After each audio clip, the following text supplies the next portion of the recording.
Welcome to the main event of the year. This is the 2022 Best of the Best in Pediatric Surgery.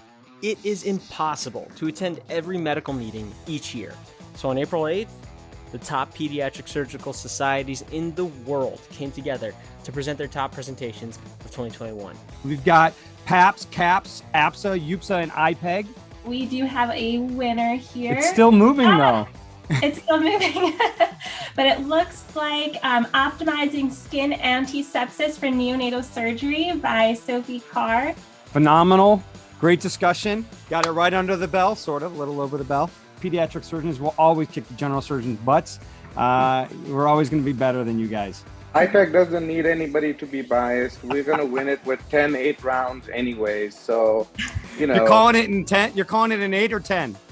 We're 10, 8 rounds. Like all the rest are getting 8s, we're getting 10. It is what it is. It's a knockout. Oh, I see. All right. Pediatric surgeons cannot do anything without drama. This is like crazy. This was such a close race. We were all here in the studio going back and forth. All right, we have our winner, Dr. Collage, who came in twice. For the CAPS presentation, it looks like he's the winner. To everyone, good morning, good afternoon, good evening. We'll see you next time.